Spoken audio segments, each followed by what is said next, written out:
বন্ধুগণ নমস্কার, জয় জগন্নাথ। বন্ধুগণ, প্রথমেই আমি আপনাদেরকে অনুরোধ করব যে আপনারা আমার এই চ্যানেলটি সাবস্ক্রাইব করবেন এবং ভিডিওটি লাইক করবেন। আজকে সারা পৃথিবীর মিডিয়া, ভারতের মিডিয়া তো বটেই, এখন সব আলোচনাটা এসসিও মিটিং যেটা হচ্ছে চায়নাতে তিয়ানজিনে, সেটাকে নিয়ে সবাই ব্যস্ত আছে। আর এই মিটিং কীভাবে ডোনাল্ড ট্রাম্পকে একদম কোণঠাসা করে দিচ্ছে সেটাই এখন সব মিডিয়াতে আলোচনা হচ্ছে। এমনকি আমেরিকান নিউজ পেপারও তা এটাকেই বড় করে এখন আলোচনা করছে। কারণ আমি এই আমেরিকান নিউজ পেপার এবং তথা যে ইন্টারন্যাশনাল রিলেশনস, ওয়ার্ল্ড পলিটিক্স, তাতে আমেরিকার প্রেসিডেন্টের যে লেটেস্ট ভূমিকা, সেই ভূমিকাগুলোকে নিয়ে এখন একটু আলোচনা করব। সেটা হচ্ছে, দেখুন, আমেরিকার প্রেসিডেন্ট তিনি এর মধ্যে জানিয়েছেন যে এরপর যে কোয়াড মিটিং হবে, সে কোয়াড মিটিংয়ে তিনি আসবেন না। কোয়াড মিটিং এইখানে হবে ভারতে, এবং কোয়াড হচ্ছে একটা গ্রুপ যার মধ্যে আছে জাপান, ভারত, অস্ট্রেলিয়া এবং আমেরিকা। তো এদিকে ভালোই হয়েছে, তিনি যদি না আসেন আর কাউকে যদি না পাঠান, তাহলে যেটা সবচেয়ে ভালো হবে সেটা হচ্ছে যে আস্তে আস্তে করে কোয়াড ডিফাঙ্ক হয়ে যাবে। কারণ কোয়াড যে উদ্দেশ্য নিয়ে করা হয়েছিল, যে চাইনিজ অ্যাগ্রেশন, চায়নার অগ্রসরকে রোকার জন্য, সেটা এখন অনেক ক্ষেত্রে তার গুরুত্ব কিন্তু কমে গেছে, অন্তত ভারতের কাছে তো কমেই গেছে।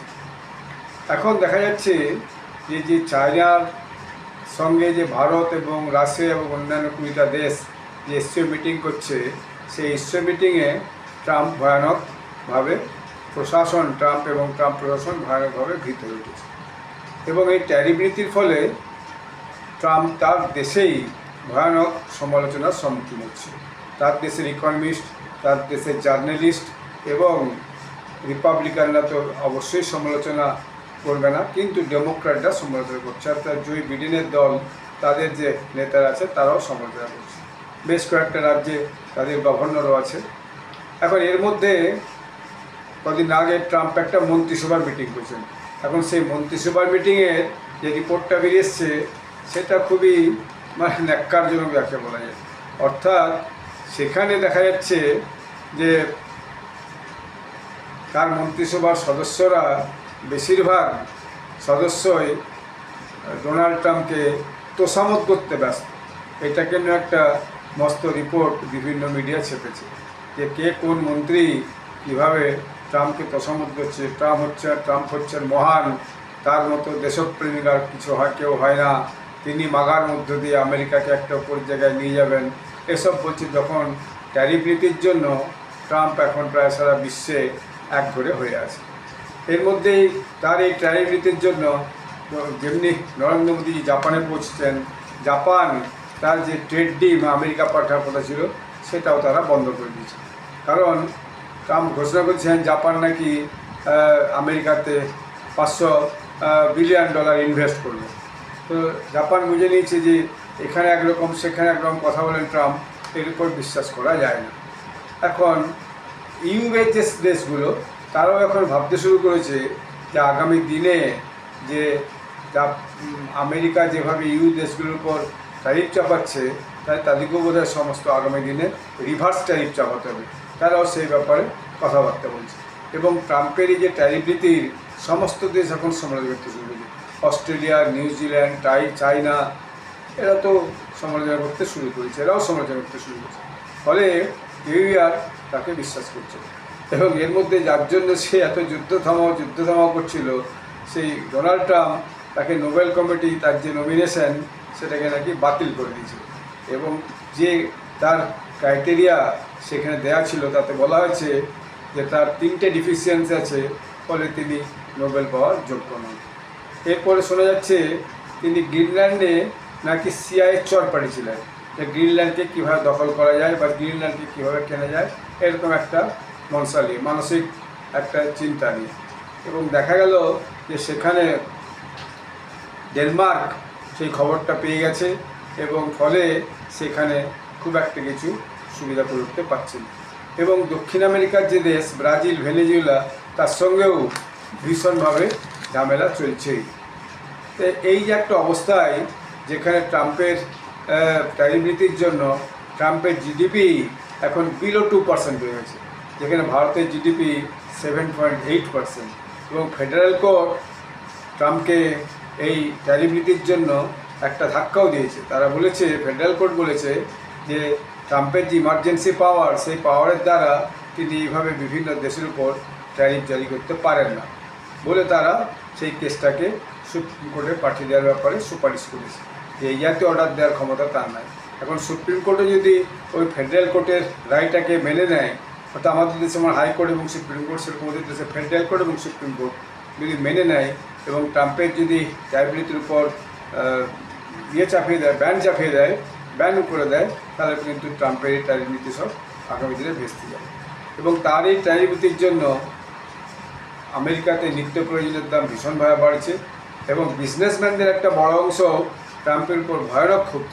কারণ তাদের যে ব্যবসা, বিশেষত আমেরিকায় যে ছোট ব্যবসা এবং মধ্য ব্যবসায়ী যে সমস্ত ব্যবসায়ীরা, তাদের ব্যবসা এই ইম্পোর্ট এক্সপোর্টে এত বেশি এই উঠানামা চলছে, ফলে তারাও একটা ভীষণভাবে ট্রাম্প প্রশাসনের উপর ক্ষুব্ধ।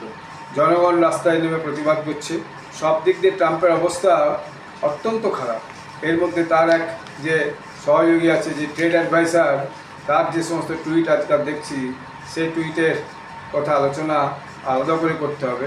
কারণ সে কিছুদিন আগে বেশ কয়েকটা টুইট করেছে, এবং গতকালও একটা টুইট করেছে, আজ সকালে দেখছিলাম যে সেই টুইটে সে কীভাবে ভারতকে আক্রমণ করার চেষ্টা করছে। অথচ যখন দেখছে ভারতের সাথে কোনো ব্যাপারেই পেরে উঠছে না, তখন একটা যাকে একটা দেশের প্রতি সেই ব্যক্তি আক্রমণের মতো একটা দেশের প্রতি একটা বিদ্বেষ মনোভাব সম্পন্ন বিভিন্ন আক্রমণ করছে, যেটা আগামী দিনের জন্য মোটেও শুভ না। এবং এর যে উৎসাহ সে কোথার থেকে পাচ্ছে, লোকে সেটাকে নিয়েও এখন সমালোচনা আরম্ভ করছে। আমি সময় পেলে তার যে ট্রেড অ্যাডভাইসার পিটার নারাভো, তার যে টুইটগুলো, সেই টুইটগুলো নিয়ে আলোচনা করে আপনাদেরকে জানাবো যে সে কীরকম টুইট করেছে এবং তার আসল মানেটা আগামী দিনে কী পাওয়া যায়। এখন যে এসসিও সামিট, এই এসসিও সামিটের যে অপটিক্স হচ্ছে, যে ফটো হচ্ছে, যে ভিডিও বেরোচ্ছে, তাতে ট্রাম্প প্রশাসনের ভিতরে একদম যাকে বলে খলবলি বেঁচে গেছে। আগামী দিনে যতই সমস্ত ফটো পাবলিশ হবে, এবং আজকে রাশিয়ার প্রেসিডেন্ট মিস্টার পুতিনের সাথেও আমাদের প্রধানমন্ত্রী নরেন্দ্র মোদীর মিটিং হবে, তখন সেখান থেকে কী বেরিয়ে আসে। এর মধ্যে জেলেনস্কি ইউক্রেন প্রেসিডেন্ট নরেন্দ্র মোদীকে ফোন করে বলেছেন যে আগামী দিনে আপনিই পারবেন রাশিয়ার সঙ্গে আমার একটা চুক্তি করে দিতে। আর পাকিস্তান এসসিও মিটিংয়ে যে একেবারে নাস্তেনাবুদ অবস্থায় রয়েছে, সে সমস্ত ফটো অপটিক্সেই তার বিভিন্ন প্রমাণ আসছে। এবং পাকিস্তানের কিছু ইউটিউবার যারা দেশে থাকে সতর্ক হয়ে তার সমালোচনা করছে, আর যারা সরকারের ভয়ে বিদেশ চলে গেছে, তারা দেখছিলাম খুব খোলামেলা পাকিস্তান সরকারের সমালোচনা করছে, যেটা পাকিস্তানের যে সরকার এবং যে মিলিটারি প্রশাসন, তাদের জন্য একটা খুবই চিন্তার ব্যাপার। এবং ওখানে যে পাকিস্তানের প্রধানমন্ত্রী সদস্য দেশ হিসেবে শাহবাজ শরীফ, যে কেউ তাকে গুরুত্ব দিচ্ছেন না। এমনকি চাইনার প্রেসিডেন্ট শি জিনপিং, তিনিও ভালো করে করমর্দন করেন। মোদিজি তো দেখে এক সাইড দিয়ে পেরিয়ে গেছেন। এরকম একটা অবস্থার মধ্যে পাকিস্তানের ওখানে যে একেবারে নাজেহাল অবস্থা। তো সব মিলে ট্রাম্প এবং তার যে পৃষ্ঠপোষক দেশ, মূলত পাকিস্তান এখন আর কেউ নেই, তাদের এখন অবস্থা অত্যন্তই খারাপ। আগামী দিনে এই এসসিও মিটিং শেষ হলে যে সমস্ত ডিক্লারেশনগুলো বের হবে, এবং এই যে প্রেসিডেন্ট পুতিন এবং প্রধানমন্ত্রী নরেন্দ্র মোদীর আজকে বাইলেটারাল মিটিং হচ্ছে, সেখান থেকে কী কী তথ্য বেরিয়ে আসে, তার উপরে আগামী দিনে আরও অনেক বেশি বিষয়গুলো নিয়ে আলোচনার জায়গা থাকবে। আমি এইখানেই এই আলোচনাটি শেষ করছি। আবার নতুন কোনো ইস্যু নিয়ে আগামী দিনে ভিডিও করে আপনাদের কাছে আসবো। আপনারা সবাই ভালো থাকবেন। আপনাদের মতামত কমেন্ট করে আমাকে জানালে আমি আমার যে ভিডিওর আরও উন্নতি সাধন করতে চেষ্টা করব। আপনারা সবাই ভালো থাকবেন। ধন্যবাদ।